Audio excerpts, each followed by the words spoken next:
So, welcome everyone. This is the first session of the culinary writing workshop for the January term. I am Chef Aaron, and I am joined by Chef Michelle here. You are in the company of two bakers, so enjoy. We are fun people. We love to bake. We do know a little bit about some other food too, but if our examples and things tend to be on a little bit more of the baking side, just a little heads up on that. I'm not in the January term. Does that matter? I start in February. No, you're good. You're Okay. good. This is Sorry. You're good. You're in the right place. Okay. This is the start of February is when you start your classes. It's just the weird different names of different terms. So sorry, I messed that up. But you are in the right place if you are here in orientation. So I am going to get us started here. I'm going to share my screen and we're going to get going. Okay. I've got other things up on my screen that should not be there. Sorry. All right. So always. So as we get going here, I want everyone to think about their favorite culinary TV show. Okay. Kind of channel your inner. I mean, for me, it's always going to be the Queen, Mary Berry, always. Prue, too. I mean, they're both knighted now. So, I mean, yeah. Paul Hollywood, sorry, you don't get a title. But channel your inner, culinary TV show judges, hosts, wherever they talk about food, okay? Elton Brown is one of my favorites. I love Chopped. Chopped is also a really great one. Anywhere where they actually talk about the food, right? Some of the shows, I mean, as much as I love them, like, Restaurant Impossible, or that the one about the bars and how they take over like failing bars and things like that. It's those ones, they don't really talk about the food as much, right? But they're still fun to watch. So kind of channel your inner Guy Fieri. I saw Diners, Divers, and Dives come up. Hell's Kitchen, always good. I love Gordon Ramsay. Anthony Bourdain, may he rest in peace. The godfather of culinary writing, that man. God love him.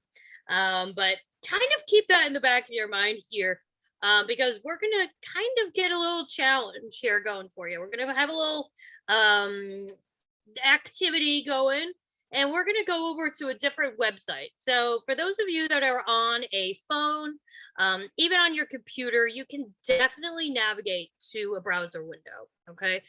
Go ahead and open up an internet window. You're not going to lose us. The only way you lose us is if you hit end. Okay. So go ahead and open up one of those browser windows, and we're going to go to menti.com. And they're going to ask you for a code, and that code is 42874335. And what we're looking here is, I want you to think of your favorite childhood dish, and then think about one way to describe it, one word to describe it, using your senses. Okay, so like a taste, smell, look, texture. Chef Michelle is already giggling because she's thinking about an example. I see it in her eyes. Susan, what did you say? I can't do it. I don't know how to get into that part. I'm sorry. You're okay. You can put up any answers over in the chat too. Okay. Oh, I gotta get chat then. No, I don't. I don't even have chat. I just have participants. It's good if you tap towards the bottom. You should be able to see like a bubble.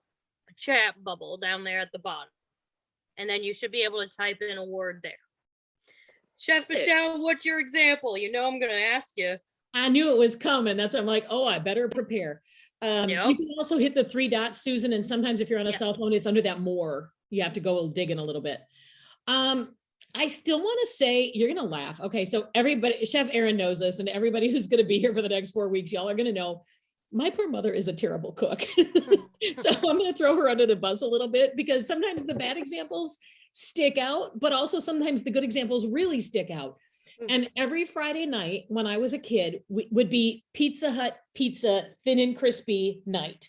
So we would go, after school, we would, go run our errands and get groceries and do whatever and all the stuff we needed to do. And we'd end the night with a Pizza Hut pizza. and we just split a little one. It wasn't a big deal, right? It was a kind of a cheap night out back in the day. But I just that, that crispiness and the gooey of the cheese and all of that to this day. If you mention pizza to me, that's the first place my mind goes. So those childhood memories are strong, y'all. I think of those red cups and like the lights that they had over the pizza bar. That's what I remember about Pizza Hut. But for me, I will go with another example. I'm feeling like I've been wanting like a malt recently, like a strawberry malt. And when I was younger, it was my first job in a restaurant industry. And I used to bus, dishwash. It was this local, kind of local. There's about 7 or 8 restaurants, and it was a local Dutch restaurant. And then we used to make these milkshakes. And I think they I don't know where they got their malt powder from, but it was by far the best malt powder I've ever had. And so I just think about those strawberry malts that I used to get there and the bright pink color. Just that gorgeous strawberry pink color is what I think about when I think about that, aside from the awesome malt flavor. But I'm seeing some amazing examples coming up here. I see starchy. I think that's the first time I've seen starchy come up here. Like, that's a really cool one. Sweet, spicy, savory, acidic, meaty, glazed, sweet, crunchy. Menudo. Not sure what that's in reference to, but I'm gonna go with it. And what is it? Menudo is tripe. Tripe. Oh, okay. All right. Rich, cheesy, doughy, sizzly, sweet cocoa, salty. There's another one. Nice. So we're looking for these words that we use to describe our favorite dishes. So I'll give you another example. My mom's coffee cake. It's sour cream coffee cake. And y'all, I have a baking degree.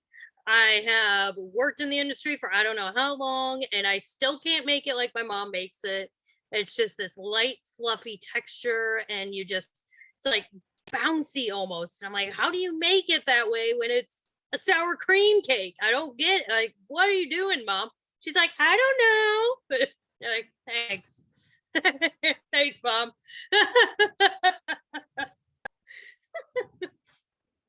We really do love our mothers. We're not throwing them under the bus on purpose. They're just make great I stories. love my mom to death, but ever since I got into culinary, it's like she forgot how to cook and bake, right? It's just gone out the window, and I get a call about so how do I make soup? Like, Mom, okay, cool. I think she just wants to talk.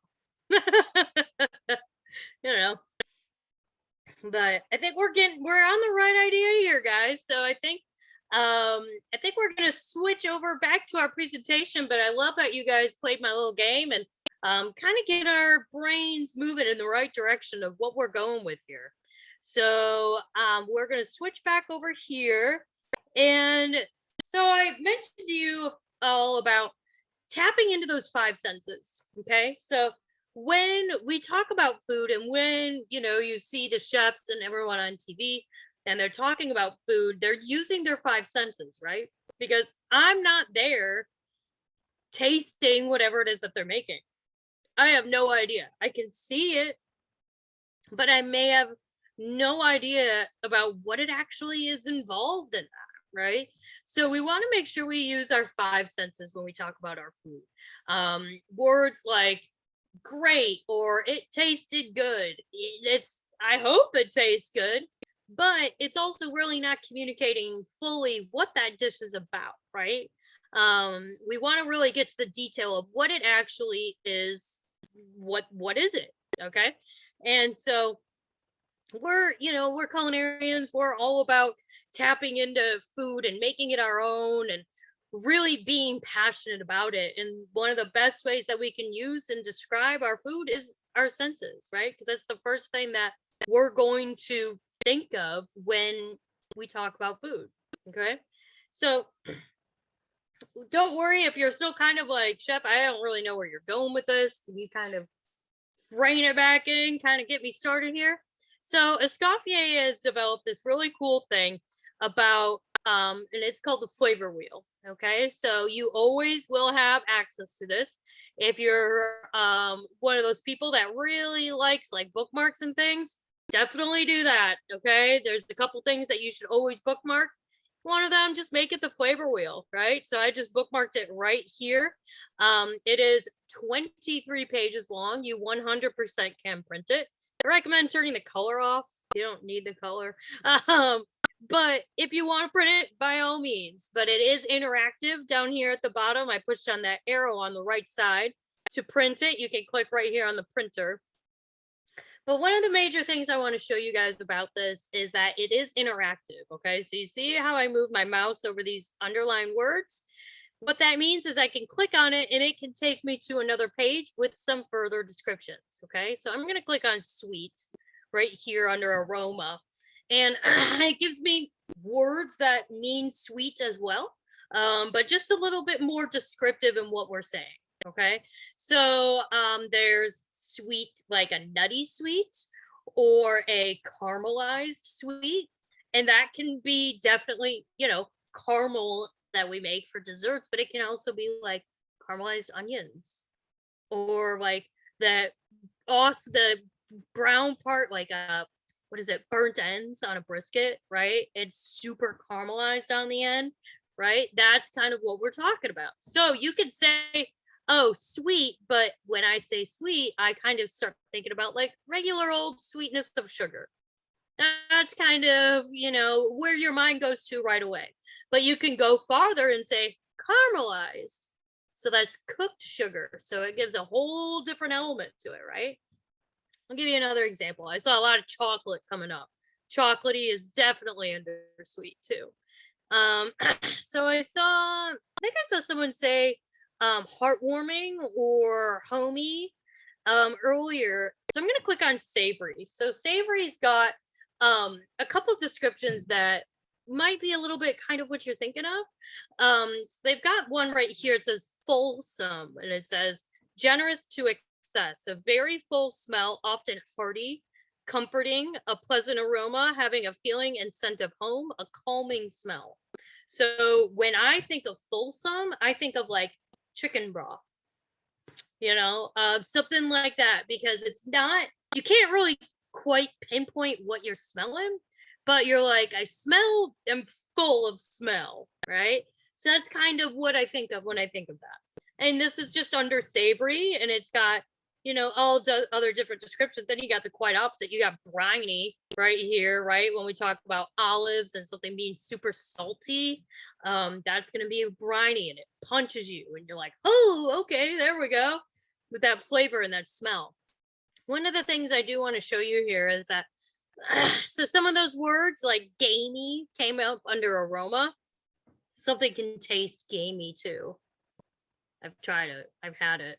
Okay. So if you have something, deer, venison, right, or anything, any exotic game meat, you could definitely taste gaminess as well. So don't feel limited by just the red and the black. Okay. You can mix and match on these. All right. So this is just a good starting off point about kind of getting you going. Last section down here is mouthfeel.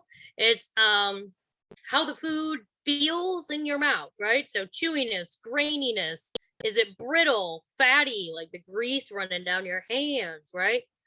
Firmness, consistency, it can be creamy and buttery, right? So these are different words that we use just to describe how it feels, either in the mouth or in the hand as well. Okay, so I'm going to jump back to our presentation over here. So we talked mostly about smell and taste over there. We touched a little bit on feel, but I want to give you some other examples about what we mean when we use our other senses. Okay, so I tapped into the strawberry malt with a color. Sight, what color is it? How did the color change before and after cooking? Did it shrink in size? Did it expand in cooking? All important things to take note of, right? Because every step in our cooking and our baking process is incredibly important, right? So I put a carrot there because, carrots are bright orange, right? Chef Michelle, I don't think I was with you when I said this, but my husband and I were big avid gardeners. farmers, okay? And we love growing the rainbow carrots, the different colors of carrots, and they have such cool flavors, you guys. If you ever see them in the store, grab a bag. They're just really fun. So we accidentally made a chicken soup with purple carrots one day. We had purple chicken noodle soup. Everything in it just turned purple. It was this really cool lavender color, and you're eating it, and your mind is just doing these things. You're like, this is purple, but it tastes like chicken noodle soup, and I don't know what to do, right? So it's like those like molecular gastronomy, right? Where they illusion cakes. Yeah, that too. Yeah. That's what I think of when I see that. Like the illusion cakes are when you make something that looks like something else, but it's cake on the inside, like a taco or something, right? And it just plays with your mind, right? But this is just something that a great example to say, like, sight has a big impact when it comes to our food, right? So everything that comes involved with that. Touch, does it have a certain texture? Mushrooms, they've got a texture. I don't like that texture. I love the flavor. But I put that on there because it's important to know. I also know, while I don't like the texture of mushrooms normally, it's the ones in the can, where it's like stems and pieces or whatever. And then, but then you have like like a chicken of the woods mushroom. Those really gorgeous, freshly grown. And if they're cooked properly, it doesn't get that gross rubbery texture, right? So it's important just to know how the texture plays into things, right? Sound, I put garlic there because garlic always hops and sizzles when you put it in a pan with some hot oil, because you get that moisture meeting that oil and it just pops and sizzles and it's all over the place. If you don't add it into hot oil and you don't hear that, well, take note of it, because it's probably something that we should keep an eye on, right? It's all just important parts of the puzzle, okay? Yeah, onions, exactly, Anya, same thing. They'll pop and sizzle. If you just gotta keep track of it, right? An image is worth 1,000 words, but we can add more to describe our amazing flavors. Now, I put this one, Chef Michelle has heard this before. We still don't know what type of pie this is because I don't know. It's a gorgeous photo. I even love the plates. Like, I have no idea what this is about because it's a top shot, right? We're not really getting and seeing everything about it. So I can't really draw many assumptions as to what it is. Maybe it's cheesecake, Melissa. I don't know. It could also be like a fruit pie. It could be, I don't know. I don't know. Nobody knows, right? You're imagining chocolate soap pie. Yeah, maybe. You never know, right? So that's the whole point, is we need our words to reinforce our photos. And they play together. They're not separate things. They definitely go hand in hand. So, Caleb's getting fancy over here with his kirsch tart. I do love kirsch. It's one of my favorite flavors. Anyway, moving on. So let's check out a few photos and get started here with some describing, okay? We're going to start off with some chocolate chip cookies for Chef Michelle. What is your first impression? So we've got, what's your first description? How would you describe the color, flavor, the mouthfeel, the smell, anything else you can think of? We've got, the chips in here. It can be, sky's the limit with this, guys. You are on it. So put up some words in the chat. Samantha put moist. Yeah, maybe it's a good moist cookie. Yep. Anya, childhood. Okay, good remembrance of childhood. Doesn't really describe the cookie as it is right now, but good, good point. Chewy, soft, buttery, golden brown. Oh, wow. Here we go. Beautiful sandy color. Nice. I think that's like one of the first times I've heard that one too. Yeah. What about the flavor? So it could be, maybe it's a little bit caramelized, or maybe there's some salt in there. Maybe it's a salted chocolate chip cookie, or maybe there's some nuts in there. I don't know. You tell me. Salted caramel. Yeah, maybe. Ooh, bittersweet. Nice. So that one doesn't need to be milk chocolate chips. It could be any type of chocolate that's in there. Ooh, maybe it's a raisin. Just playing all the angles today, aren't you? I did eat dinner before this workshop today. pro tip right there for you. Nice. There we go. Getting the idea here. Yeah. Okay. There you go, Sarah. Fulsome, maybe. Yeah. Maybe it's just so full of flavor and you just, yeah, for sure. All right. I think you guys getting the hang of that one. But what about this one? What about this burger here? So this one's a little bit trickier. You got a lot of stuff going on. You got a lot of different elements in here. You've got the bacon, the cheese. I don't know what's in that patty. What kind of patty is that? Tomato, lettuce. Maybe we got a buttered bun here. Yeah, heart attack, maybe. Juicy. Cheesy. There we go. Greasy. I'm seeing. I missed some. You guys are going just throwing them at me so quickly. Crispy, crunchy. Yeah, yeah. Maybe like what's with that patty, right? Maybe it's a different type of game, or maybe it's a black bean burger, or like an Impossible meat, chorizo, gamey. Yep, there we go. Crunchy, smoky. Ooh, there you go. We just got a huge new smoker, Chef Michelle. It's huge. We had a lot of food in it. We had my husband's birthday was last weekend, and he had a beast feast. I convinced him to put some tofu in there though. Okay. We have to divulge in that for just a second. A beast feast? Yep. He had, so he's a hunter. So we've got venison in there. I found some really good salmon at Trader Joe's, like beautiful salmon. And he ordered an alligator offline and smoked a gator, and everyone loved it. So, all right. So basically, every sort of beast feast that you could find whatsoever. Got it. Okay. Yeah. Where does one get an alligator online? I don't know. I'll ask my husband. I'll let you know. I would not recommend Googling it off the cusp, though. You could probably find some weird stuff. The pet store. Yeah. You can. Wouldn't recommend it for eating, though. Anyway, so yeah, I think you guys are getting the idea here. Really getting into those elements, right? Really trying to describe what's going on. I'm going to show you a couple examples of comparisons here to me in a minute. Oh, Anya's had gator. See, it is kind of a thing, right? I'm not crazy.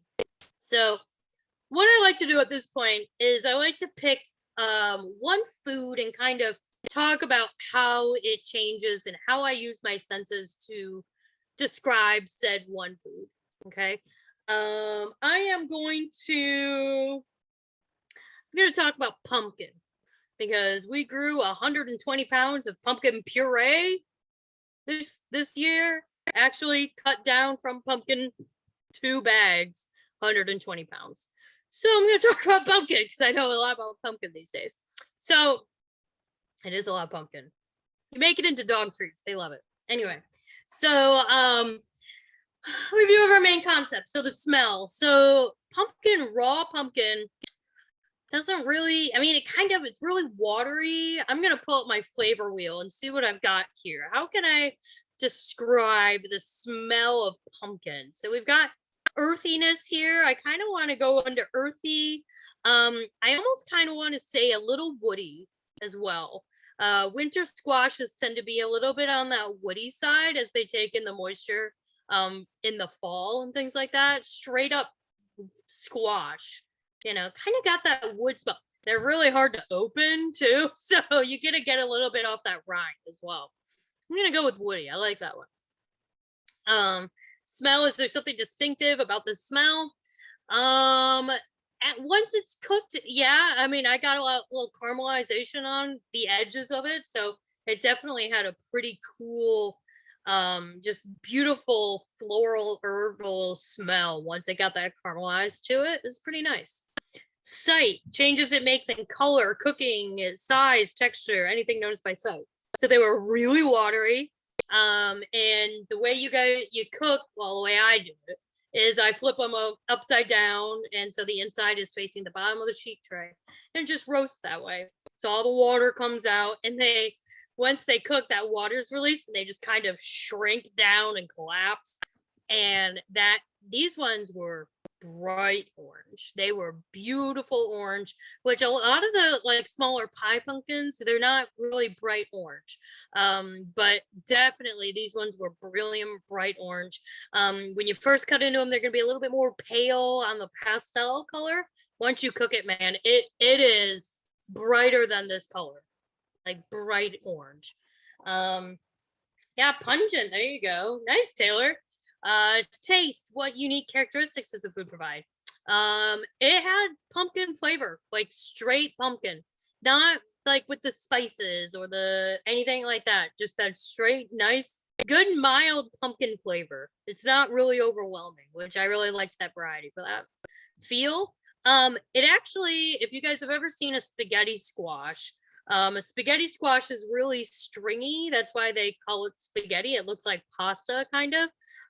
Yeah, there you go. Stringy, very fleshy. It was, once you got the puree out, it was really thin, stringy, and you got to puree it down. Otherwise, you get those strings in your cookies and your baked goods. You're like, oh, that's kind of weird. But once you get it pureed down, it's just a nice puree. It blended beautifully. Really smooth texture.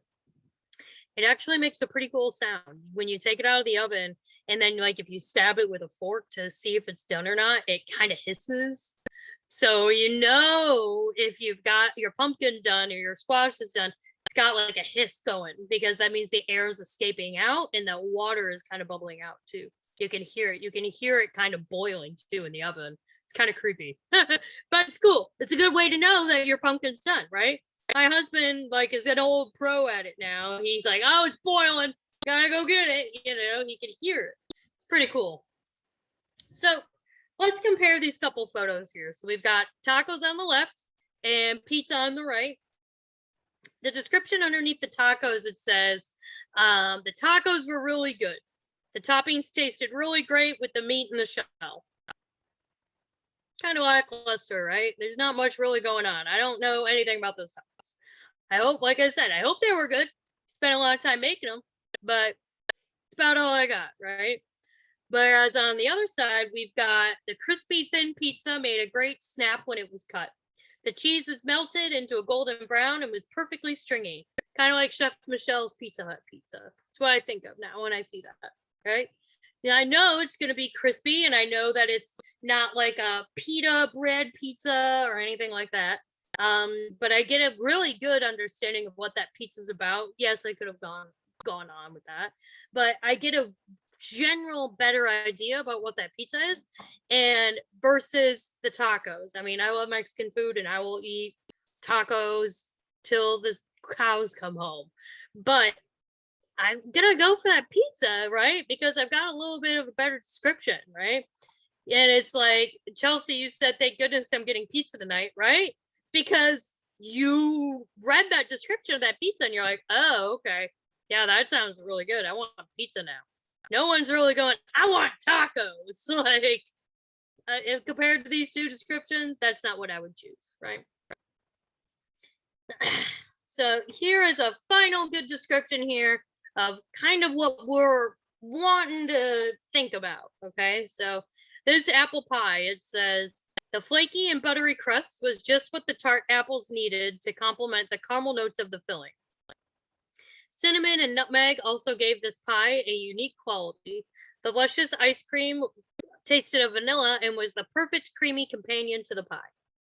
So we've got a real good idea about what that pie's about, right? We get that they probably use Granny Smith apples in there to get that tartness. We get that the pie dough is a flaky crust instead of a mealy crust. We get that it's got some spices in there, that it's vanilla ice cream. And it's, you know, because I mean, there's a lot of white ice creams out there, right? We never know until it's actually telling me. But now we're all probably like, okay, now I really need to buy, right? You're saying I'm so hungry now. Yeah, this is what happens to every. We're hoping we get you real hungry at the end of this. That's the whole point. I'm wanting apple pie and pizza. Exactly. So, well, I've done my job in session. But this is what we're kind of thinking here, guys. So we're really trying to describe what's going on in the photos and really getting what that flavor and all about what is in that description to the person that's reading your narratives. Okay, so that's our key takeaways here is remembering the flavor wheel. You will always have access to it. I will show you exactly how to find that a little bit later on here in a couple slides. Using all 5 of your senses, okay? And then making it personal, okay? So this is the part of the workshop that I like to talk about how lucky you guys are to be doing this program. So I am not an Escoffier graduate. Chef Michelle is an Escoffier graduate. But the differences between us is that I have tons and tons and tons of recipes, binders full of them, cookbooks galore, but I do not have hardly anything written about what I actually made when I was in culinary school. I remember some specific things, but in terms of the binders full of recipes, I can think of maybe 3 off the top of my head that I know I made, right? And I am not kidding you, I have like over 1,000 recipes, okay? But you guys have what you have is you have a written account of every assignment that you're doing here at Escoffier that has to do with food, okay? Everything that you are making, you are going to have essentially a journal entry of your experience in the kitchen. What went well for you, what did not go well for you, what the food tasted like, what you experienced when you were in the kitchen. You are basically going to be recording what you do in the kitchen, writing it down so your chefs will know what you did, right? I mean, you could send in pictures all you want, but like we saw earlier, the pictures don't have all the words. You need to help them out. It's how they get to know you as a cook. They get to know you as a baker. They get to know your palate and all of that. And the more that you put into those culinary and pastry narratives that you're going to be doing with each assignment, the better it's going to be. Because I can tell you, Chef Michelle and all the other Escoffier graduates I know, they look back on those narratives all the time when they have to make dinner or hold a special event, whatever it may be.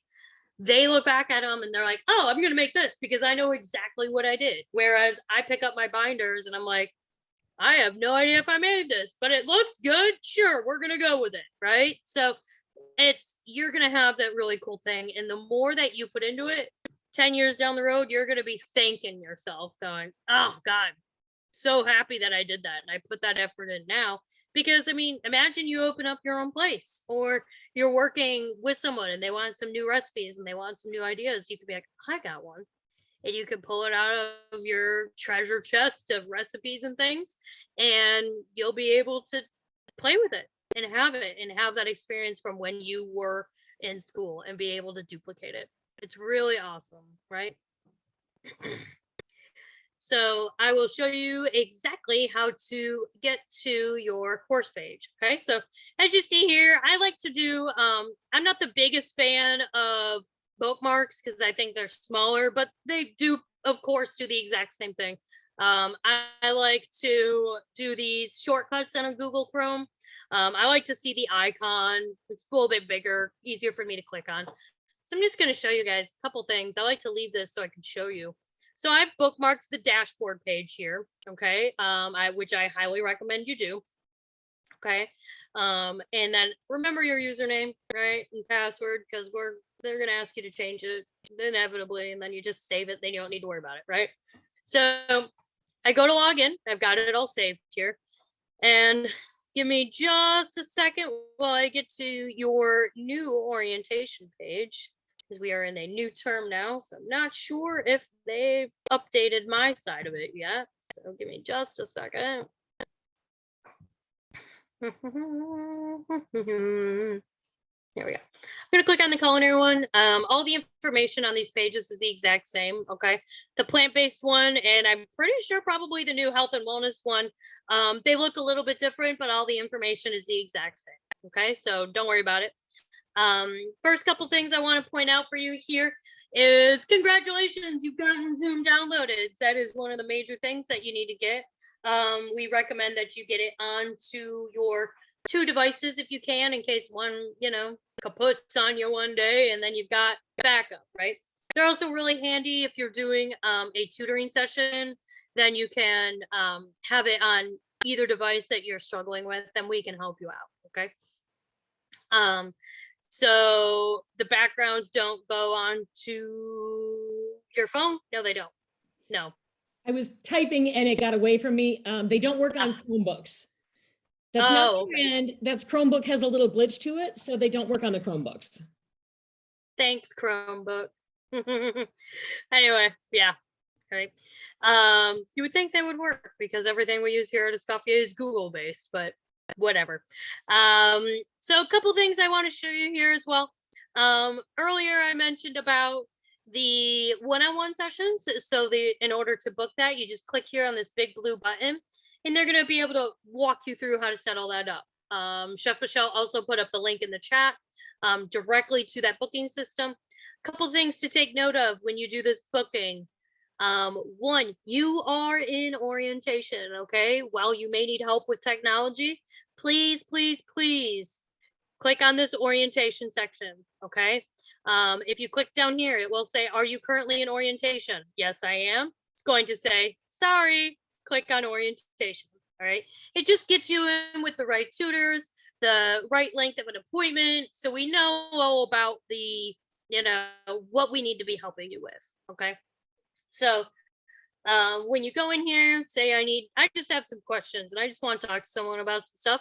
So I'm going to click that. So if you've worked with one of the amazing, lovely, there's Brandon. I was going to say, I could say lovely ladies in Brandon. You could choose whoever you've decided or worked with before. If you just want to get in with as soon as possible, there's that all available sessions there. And then you just come in here and pick.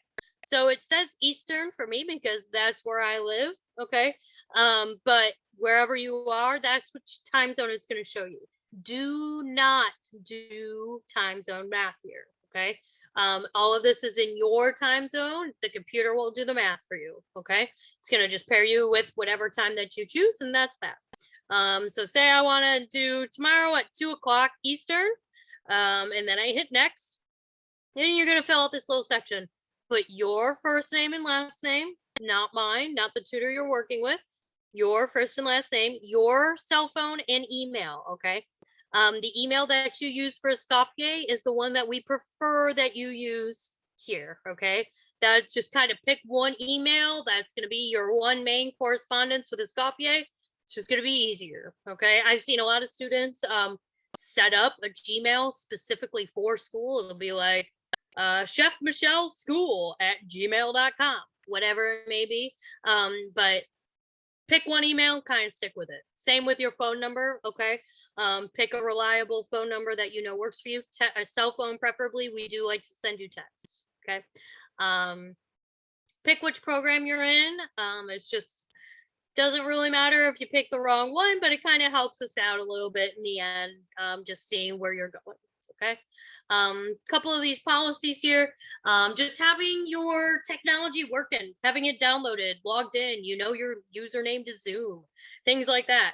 Guys, this could take like 15-20 minutes sometimes. I've walked students through and it takes up almost your entire session just trying to get Zoom logged in. Okay, try to work out those technical issues before your appointment.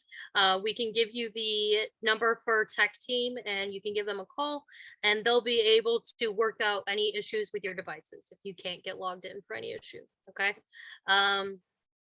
confirmation policy. Please do confirm with us. Okay, there is a chance that we may have to, reschedule your appointment if you don't confirm with us. Okay, canceling and rescheduling. We totally understand life happens, okay? Just reach out and let us know, all right? If you can't get it in these times that are listed here, 4 hours to reschedule, 1 hour to cancel. If something comes up and you're like, say you're driving home from work and something happens, you could send us an email, send us a text, whatever. You get the information of your tutor in the email that you use to confirm your session. That is also how you will join your session. You'll get that same email. It'll say, start your session now. That's how you join. Okay. Late policy. If you are late, sorry guys. All right. We try to really stick to that late policy. If you're more than 5 minutes late, we'll send you a reminder, 10 minutes, that's it. Okay. Like we said, we understand life happens, but let us know. And because we're real people, okay, we're sitting here waiting on you. And if you don't show up, we just kind of are like, well, all right, well, that's it. And then we close.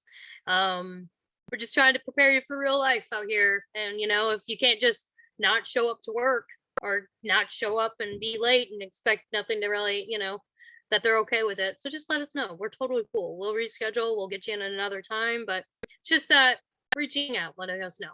Okay. Then you'll hit save and you'll have your appointment booked. All your information will get sent over to your email that you provided for us, and you'll be able to join your session. If you just have like one quick question, just go ahead and click right there on that email, that orientation@escoffier.edu. You could quick send them an Chef, answer. I'm sorry. Sorry Yeah. to interrupt. Yeah, I've got this question. How about, because I work second shift and my classes probably will start at the same time. But is it very, very important to be live to watch the live section, or is it okay to watch the recording one? Then Yep, you they can do do your. record them specifically for people that can't make it. Okay. So you It's guys just do the recording, right? I'm sorry. Do you guys do the recording? So as soon as we come in, then we're gonna play the record, right? They do. I can't promise when they will post them, but every chef, every instructor does record all of their sessions. Okay, so what about the Okay. assignment? Do we always get a notification that this is gonna be the assignment? Or do we get the assignment the same day, or is it before the live section? You will get all that stuff will come out at once. And I'm going to recommend that you set up a one-on-one orientation session with one of the orientation instructors, and they can walk you through and answer all your questions. Okay. All right. Thank you so much. You're welcome. So yeah, you could send an email to us if you just have a quick question. Do remember we are live people. They will get to you within 24 hours. Okay. But live people behind the email, we will answer your questions. Okay. Some major things to look at here is your live sessions. Like I said, all those are recorded. If you can't make them, we definitely have them all down here in the live session and workshop archives. If you click on that, these are all YouTube links and you can watch these whenever you want. They're not active right now because we just started. So they may not be running right yet. And then the live session ones, this most current one was this week. That's up there, but these other ones may not quite be up there yet, but they will be probably by the end of this week. Okay. And those are always there for you. You can watch them whenever you want. And then with orientation, you have 3 tasks that we ask you to complete in 6 weeks, guys. You've got a lot of time to get these done. And I'm telling you right now, they do not take a lot of time. Okay. These first 2, this getting to know Escoffier knowledge check and selecting your chef coat, literally like 10 minutes, not even. Okay. And especially the chef coat, yeah, 2 minutes. You click on it, you fill out a form, and you send it in. You need your chef coat. Okay. You need it for school, for your dress code.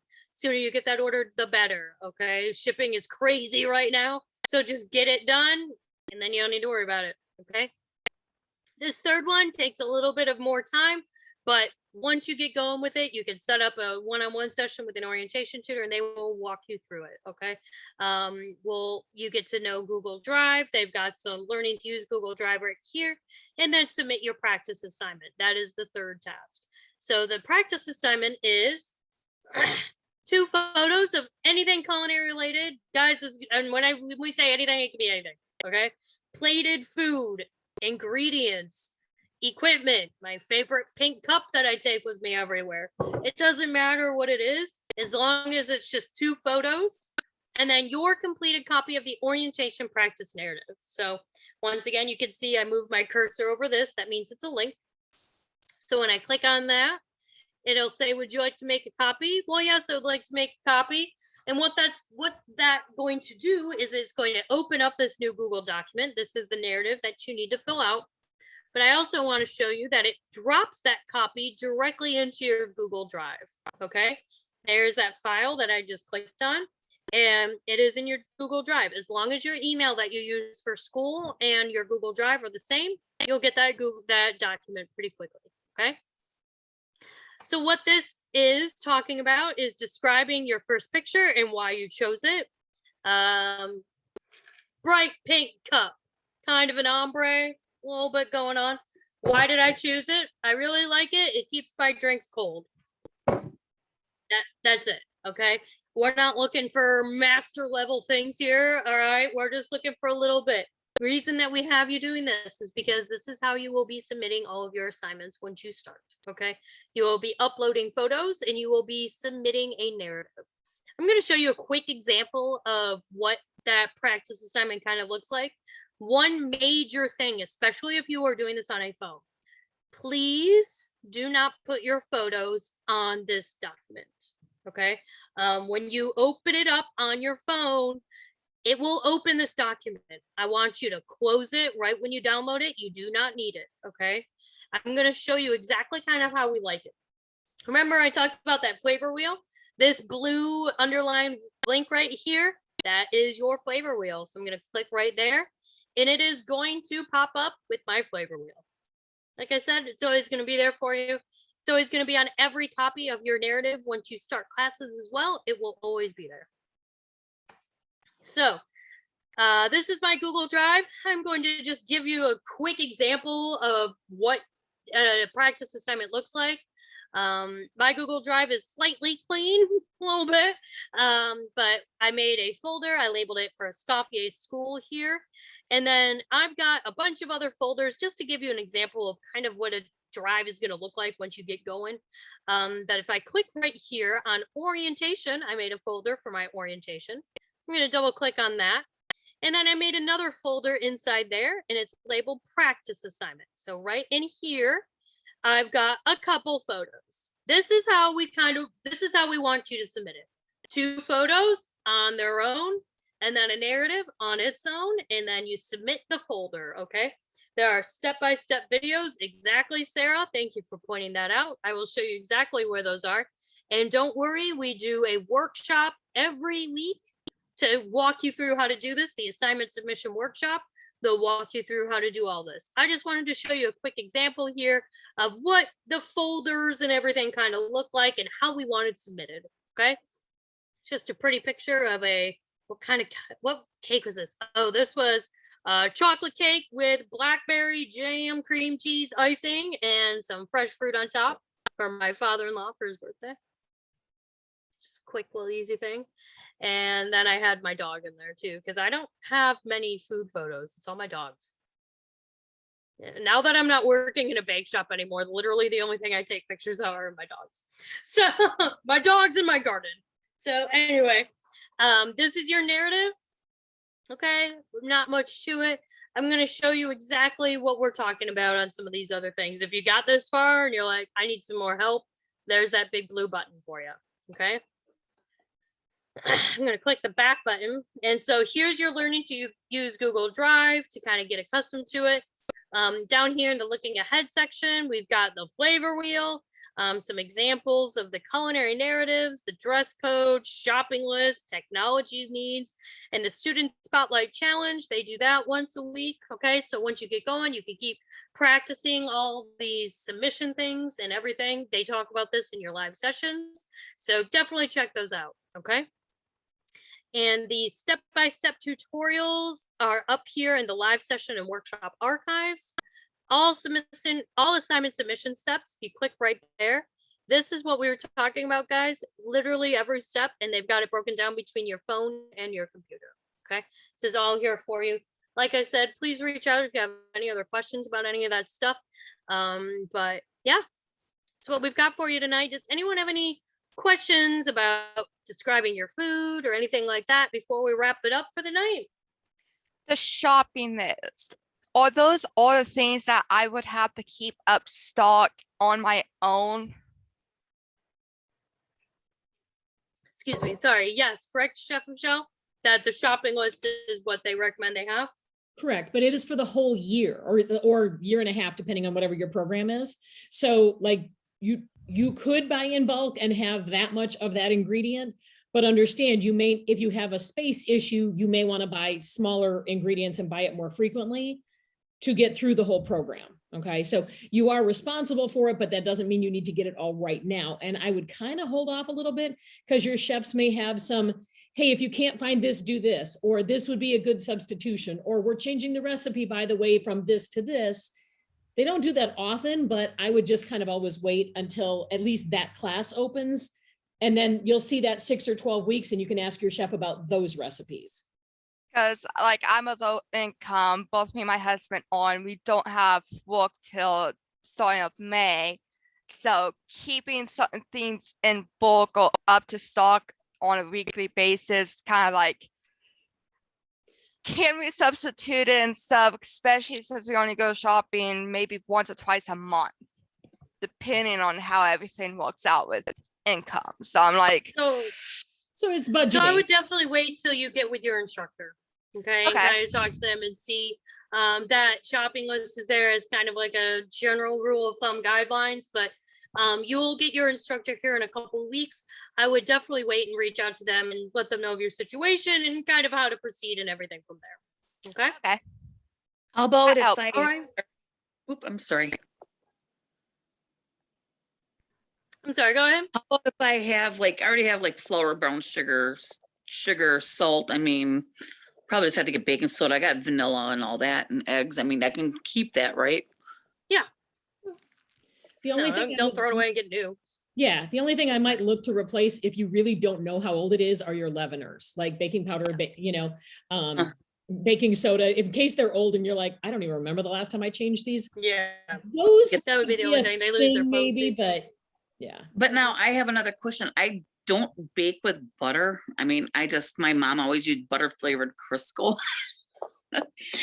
And it's weird, but I mean, I have that too. And I'm pretty sure a lot of the recipes call for butter. I mean, I can do it, but they're going to recommend you use butter. I'm going to tell you right now. I didn't go to a Escoffier, but I went to baking school. They're going to tell you to use butter.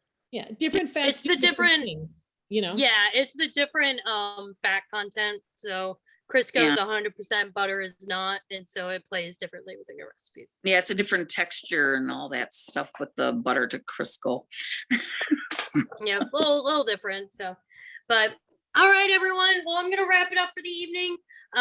If you do have any further questions, like I said, please reach out, set up one of those half-hour one-on-ones, and yeah, enjoy your orientation, enjoy the live sessions, and yeah, have fun.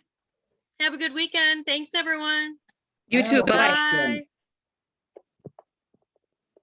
I do have one question outside of there's someone else school who for had you. one too. Yeah. Okay. Who's your favorite chef on Food Network?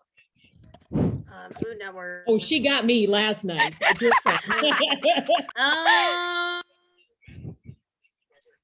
really like the Pioneer Woman. I like what she does. I really like the just the hominess of it. And that she's got, big family she's feeding and kind of recently she started focusing. Yeah, I really like the Pioneer Woman. Yeah.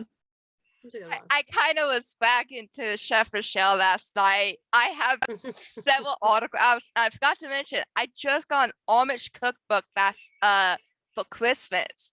So I have a lot more special recipes, but I have an autograph from Duff, Andrew Zimmerman, Michael Simon, Poppy Brothers, Jackson Galaxy. I was jealous. Nice. I'm telling you, Cool. I'm jealous. I'm not gonna lie. Well, now that she's done rubbing our face and all of it, have a good night, everyone.